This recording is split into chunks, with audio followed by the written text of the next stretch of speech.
I want you to feel comfortable.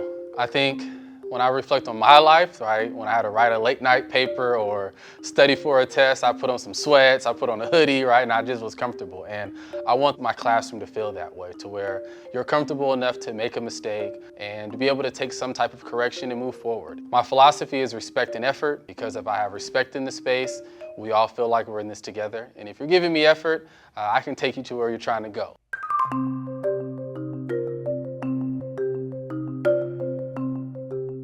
I found my niche with middle school math. I get to enjoy math, which I did as a student, and I get to help kids enjoy it, or at least take away that anxiety from it. And I think that's where a lot of anxiety comes from students, is I don't know fractions, or I don't know these decimals, or I missed this part of my learning.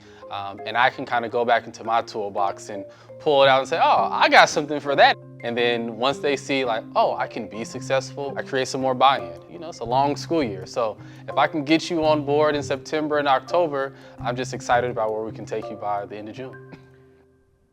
In one classroom, you can have a student that is learning how to add and subtract all the way to algebra and beyond. Mr. Butcher makes math accessible by making it relatable to things that students know, so they can actually apply the mathematics to real life. Our math team, they were able to help our students as a whole with a 10% growth in math for the entire school.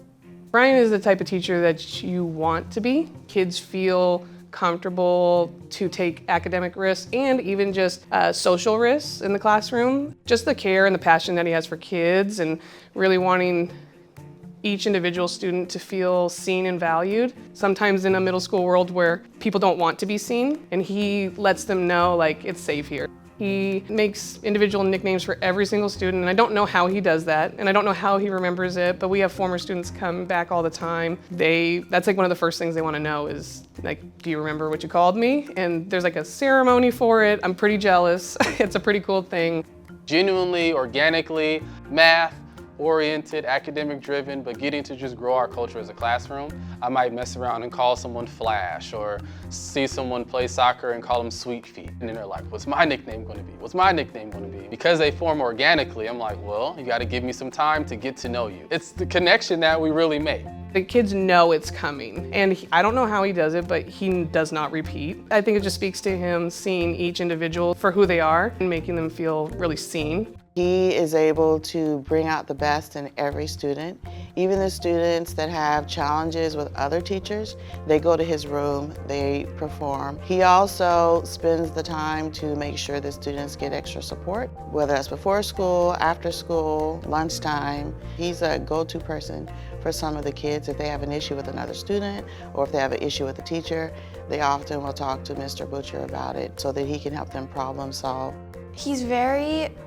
He jokes around a lot, but it's very fun. It makes math less stressful. It's definitely like a discussion all together in the class, and like he lets us talk about it in a way that's helpful to us, and he'll like make the lessons fun instead of just.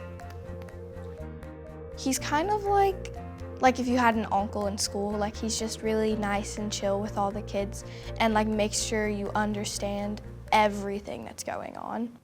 Well, Bryan's impact on the community is pretty significant. Being the head of our Black Student Union is really important to him. We're in a predominantly white school and a predominantly white community here, and for students of a smaller population to walk in and see an adult that looks like them and presents themselves as their authentic self, I think that's really important, and I know it's important to Bryan too. I attended a school in Portland, Oregon, where I was one of few Black students in the building, and I would be in classes and feel pretty lonely, just socially. So we formed Black Student Union as a space just to get together and just to see each other, just to know that Beaumont was their school as well, that they weren't outsiders, but they were included. We come together, we eat, we listen to music, we talk about what's going on in the world. We've had opportunity to create movies, go on field trips, run assemblies, just things that really helped us make our imprint in the community, but also know that we created some memories that'll last a lifetime, and that's kind of the goal of what we got going on. Teacher of the Year can come in a lot of different forms, a lot of different subjects, but ultimately it's a community organizer. And is a kind of a microcosm of how all these people have to work together to solve education. Oregon Lottery and the Department of Education through the Teacher of the Year program become like a family and a shared leadership team of what you'd want in any organization. Having the lottery involved elevated the visibility, and the reach is massive across the state now. We didn't used to have regional winners of the year. So now you've got 19 regions of the state, and people in the community get to see the banner, they get to see the elevation, and they might want to become teachers, or they might want to start helping the school once they realize there's an incredible person in there.